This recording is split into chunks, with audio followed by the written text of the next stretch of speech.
Okay, so basically, for with the four children of the former president, they take turns on who's going to visit the former president, and it's very important for them to keep that because they don't want him to be lonely inside.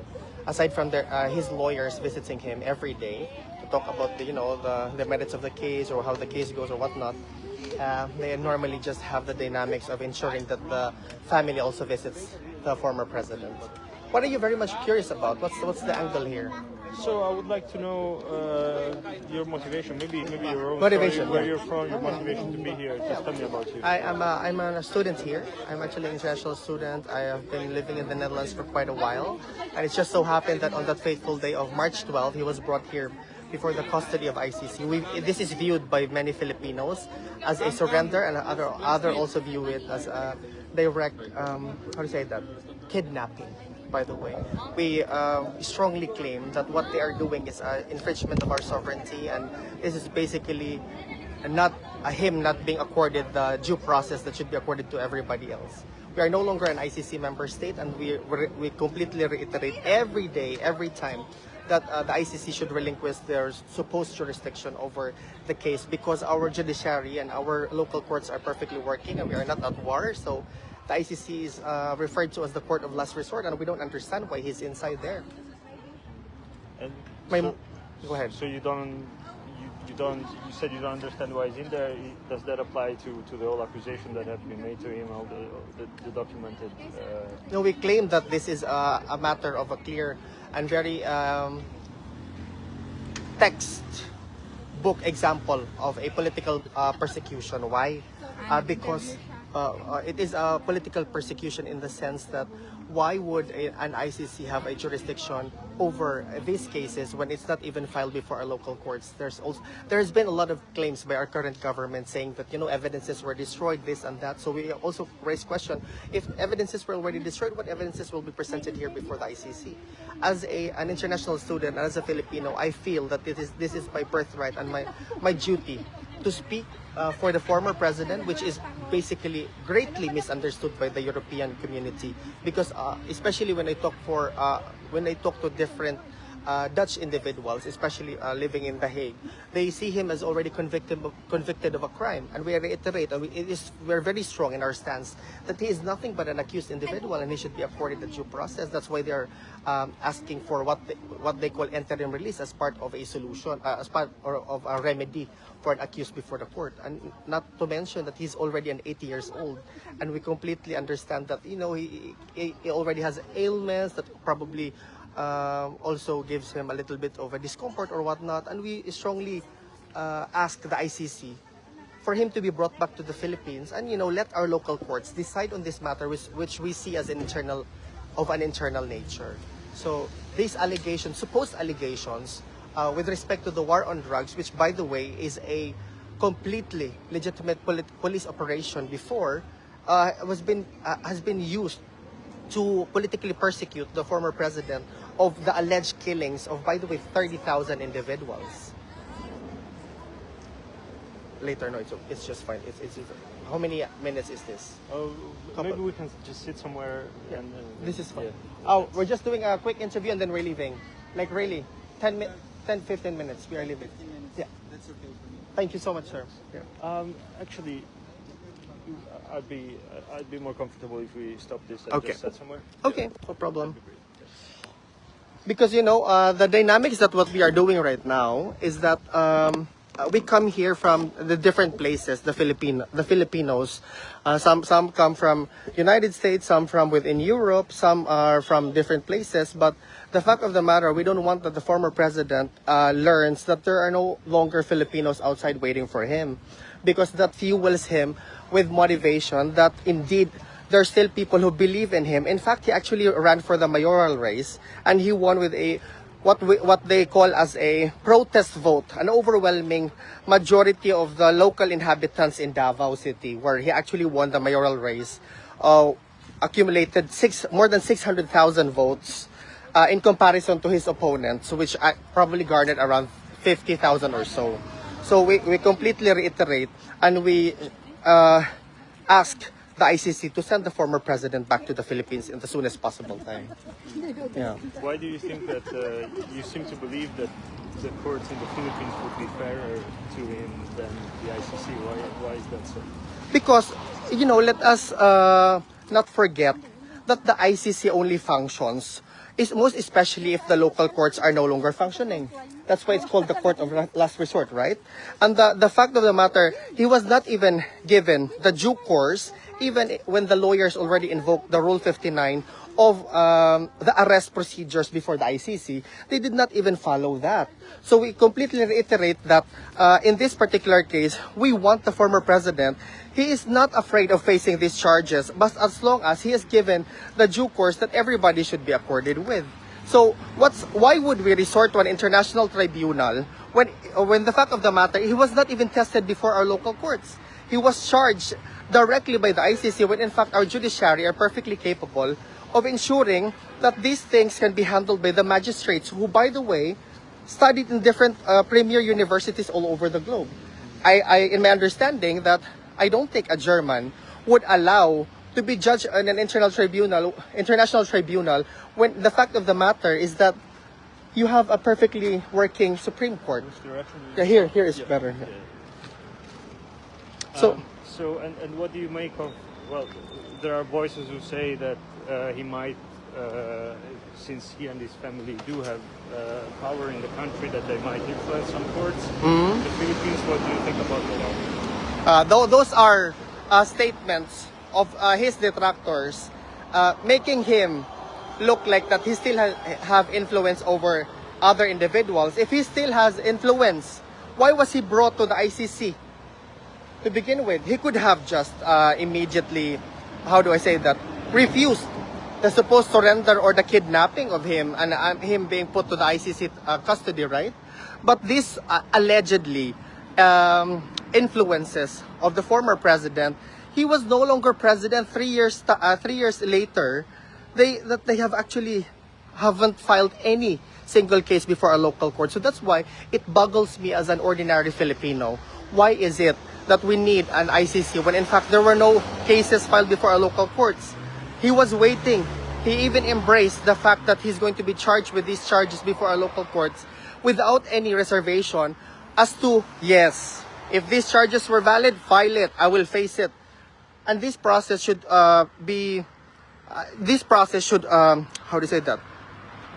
revolve around the judicial system within the Philippine context.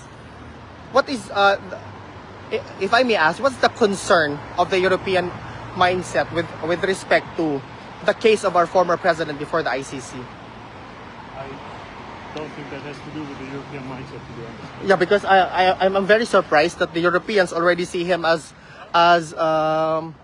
guilty of the supposed allegations before the ICC. I mean, so my understanding. So, but what do you make of the allegations that have been made so far against him? I mean, there are 43 cases. 43 cases out of the 30,000 supposed extrajudicial killings, state-sponsored killings, right? And they based this, by the way, 43 cases were outside his presidency. And it was very evident in these particular selected cases to see what seemed to be what they call extrajudicial killing. These are allegations. They have not yet been proven before the court that he indeed killed these individuals. So that's the claim of an ordinary citizen like myself as to why do we need the ICC? Why do we need to resort to an international body when we are not a colony of any country? We are not even a member state of the ICC. In that case, there are 3 pending motions before the court. The pretrial chamber has yet to decide on the urgent interim release.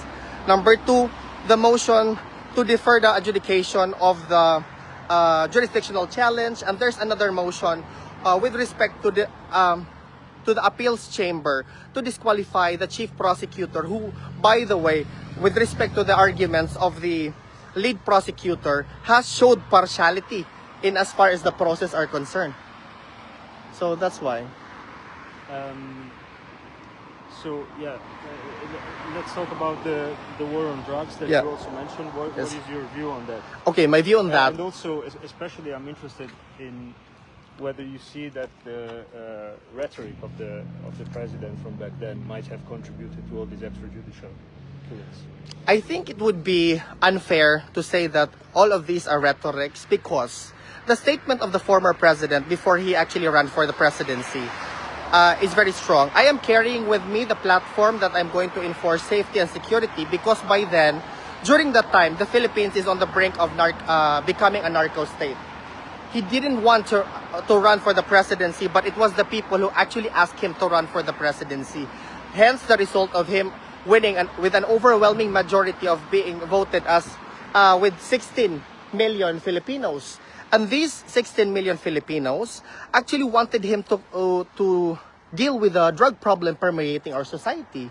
And with that, he only enforced the laws existing within the Philippine context. And in my understanding, why would people call it a rhetoric when in fact these statements were supposed to be aimed at those individuals or criminals who only understand this particular pronouncement of the president because they are no longer capable of understanding what seemed to be the problem of the society that they have caused, destroying the family, a lot of murders, killing of innocent lives, children were being killed, and but more to that, there are no longer future to these individuals. In fact, when the war on drugs came to light, there's a lot of lives saved in the process than lost. Why?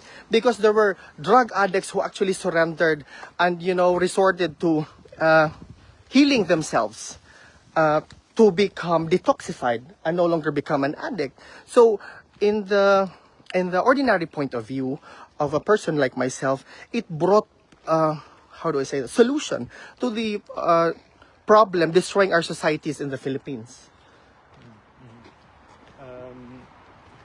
Can you tell me more about yourself, your background, some stuff you already mentioned before? Okay. You were a student. My background, I have a background in information technology, tourism, sustainability, and international development.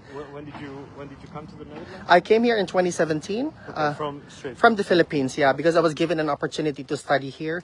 So I finished my second degree in international tourism management, and I really fell in love with the idea of social sciences and how communities are really beautiful in the sense if you understand how it can be used to develop certain places, and especially through the different intercultural lenses,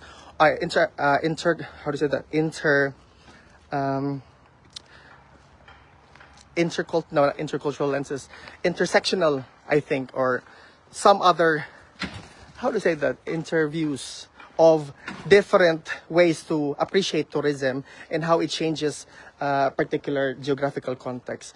So my background, I'm not a lawyer, I am not of a legal mind, but I am a very discerning and critical person. If I'm curious about some things, especially if it concerns about the Philippines and the Filipino people, I really make it to a point that I really dig deeper into the nature of what seemed to be a problem expounded to the international community. So that's why this is where I'm coming from. As a Filipino, it's very important to me for the whole world to understand why Filipinos are gathered outside. Perhaps it could be attributed to our collective cultural representation of how we are as Filipinos, that we support this person not because we are fanatics of him, but because we believe in the principles that he uphold, or that he actually put forward the Filipino identity into the international community with much strong and vigor, that we Filipinos are capable of discerning or making decisions for the benefit of our country. And how about the part of the Filipinos who criticize it? Of course, in any democratic society, there will always be a faction of Filipinos or individuals who are against a particular policy. And we cannot have any democratic society where only one factions are referring to one whole, support. There couldn't be. It never exists ever in history where a democratic society has a 100% support over a particular policy. There will be who are going to oppose during the presidency of the president, he did not only wage war on the war on drugs. He waged war also on elitists, on the elites, on the oligarchs, on everybody who's against a progressive Philippines, because they want to make sure that the Filipinos do not know what their rights. They want to make sure that Filipinos are still dumb. I'm sorry for the language, for the lack of better word, dumb, because they don't know what their agencies are, they don't know what their rights were. So they're basically enslaved with the idea that the government is the only way to go forward. And that's very much different in the European community, because I've lived here already for my extended number of years. Living here in Europe has made me realize that we deserve better. In terms of mobility, there's so many options here. In terms of opportunity, there's also so many options here. And this is something that we need to realize in the Philippine context, because again, politicians tend to enslave these individuals to make sure that we are dumb, that we do not know what our rights are. I'm sorry, I'm very passionate about these things, really. I can talk about it for 1 year with nonstop, because that's how passionate I am with my support to the former president, especially to the entire Duterte family, because they showed that they are unwavering in their resolve to ensure that the Philippines goes beyond than what the whole world condemns is as, corrupt, not progressive. People are against each other, but we are more than that. We are very much cultured. We are also capable of determining the trajectory of how the Philippines should be, development-wise. So were you already supporting, if I may ask, the Yeah. president when you were living in the Philippines? Yes, yeah. When I was still a student, because I come from the south part of the Philippines. Okay. So Where exactly? in Butuan. That is a 6 hours drive from Davao, where he actually was mayor before. And I really saw the transformation of the Philippines during his presidency. A lot of people, if I may say it, really felt very safe in the process of really safe in the process of his presidency, under his presidency. Yeah. Okay, and now, of course, you live here in the Netherlands. Where exactly? In Utrecht. In Utrecht. Yeah. Okay, so how often do you come here to the prison? Almost every day I come here, because I wanted to make sure that I show my unwavering love and support to the president, and also to the Filipino people, to actually give them the information coming from an interview of a family member. So basically, I am just here as much often as possible, especially when I'm free, because I also teach at the university here on a Habio level, but it's about sustainable development and international development. Yeah. So are you pursuing a career in academia? yeah, that's what I wanted really from the very beginning, to pursue a career in academia, to be able to pay forward what privileges I received through teaching and through imparting whatever knowledge I have accumulated through my experiences and my academic attainment. Yeah. And you're streaming live now? No, for myself. Yeah. Okay. Yeah. No worries. Yeah. But usually you do streams as well? Or? Yes, I do streams as well, because it's very important, especially as Filipinos. We really use social media platform in order to disseminate information. There seem to be declining trust to the mainstream medias because of the narratives and the angles that they actually present to the public. And there we have become more of a discerning and with conviction society. So that's why. Before we move past, can I take a picture of you in front of Of course, of course. Is it going to be written in Dutch? In German? Yes. Okay. If we're able to go ahead with it, of course it depends on the developments. Okay, yeah. I hope that you will be able to cover and ask more media outlets to join us in covering, especially on the 23rd. We have really big prepared big events surrounding the confirmation of charges hearing of our former president Rodrigo Roa Duterte. What if it gets postponed? You will just postpone the events? Well, it will continue, I think, or otherwise we haven't really taken that into consideration, because you must know that the defense team did not ask for the postponement of the confirmation charges hearing. So that is yet to be put into the context, into the planning as well. So the light is terrible now. Yeah, maybe here. Yes, but I would like you to stand in front of the court. But There. it's against the light anyway. Oh no, wait. Just Here maybe. No, just go there. But let me put this real quick. Can I connect with you with I don't know, LinkedIn or something, Sure. for me to be able to, or email maybe? I have my business card with me. Okay, no problem. Here maybe.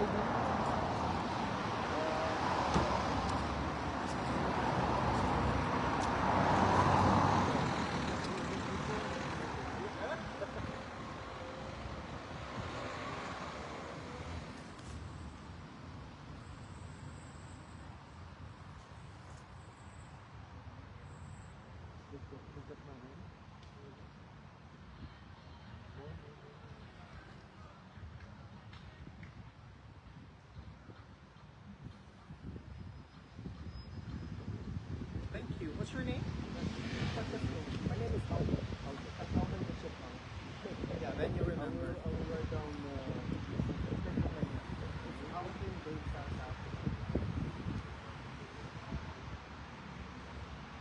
I look forward to reading the report.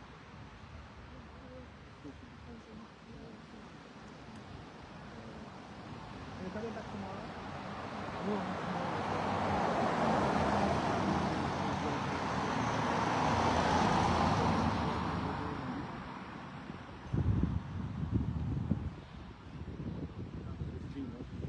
Yeah, it's you.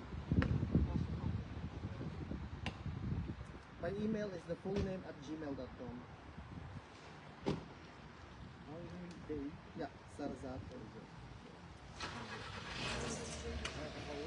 I'm 33. I just turned 33. So you're born in 1992. And you know,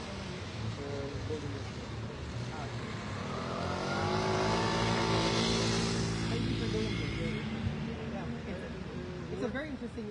It's a very interesting case. You know why? Because it seems that the European community are not really interested about this story. But I know that it yeah, exactly. Yeah, it matters to us because the manner that he was brought here, what they call extraordinary rendition. Sorry, yeah. I don't know if you have time to sit somewhere. Yes, of course. I have time a lot. Yeah, I have a lot of time actually. I have to go back to the direction of the city center. Yeah, it matters to me. You know why? To us, it matters to us. You know. It matters to us why this the European community should react or should take cognizance of what's happening, because the manner that he was brought to the custody of ICC, what they call extraordinary rendition, is very much against the due process that the ICC is upholding as an institution. So that's why it's very important for the neighboring countries to look into how the former president was brought into the custody of ICC, and they should relinquish their supposed jurisdiction just by that alone. If you are representing an institution where human rights, where international justice is supposed to be the center of international justice, The Hague, and the manner that he was brought before the ICC is already wrong, why would you even look into the supposed pre-trial phase of this, what seemed to be what we call really a political persecution? So it is very important for the neighboring countries to weigh in to this particular situation. So you mean since the ICC is here in Europe, Yeah. people need to understand? I understand also that there are member state host and the ICC agreement in that regard, but not to the point that we're pressuring ICC. But suppose this becomes the basis, this becomes the jurisprudence of the future arrest of individuals who are charged before the ICC. Are they just going to close their eyes because just the manner that the person is brought here is all completely illegal? They're just going to say as long as they're inside, it doesn't matter. That's the point of view that we are trying to espouse in the minds of our neighboring countries. You have more questions? Because I can really talk for 1 year. Okay. Yeah. About I think we're good. If you want, we can go toward the city. Yeah. Oh well, together. no worries. I will go with them. No problem. Ah, okay. Yeah. You will go with them. Thank you so much, Okay. Francesco. No, thank you. I really appreciate Thanks a lot. this, and I hope that this becomes a domino effect. You know, a ripple effect that comes back to that also reaches many media outlets. All right. All right. Can we exchange numbers? Yes, Yeah. please. God bless And, you, and yeah, see yeah. you hopefully soon. Thanks. I'm gonna call you real Oh quick. yes. Yeah. Yeah. That's, I almost forgot. Yeah. Like it's my name is very easily you can easily remember it because it's just Alvin Dave Sarzate, or sometimes I introduce myself Alvin and the Chipmunk. So yeah, So I hope that you have watched the beautiful movie. I haven't, to be honest, but Yeah. but I know it. I Yeah. know it. So okay, here you go. Yeah. Alvin, Dave, Sarzate, you said. Yes, Sarzate with an Sarzate.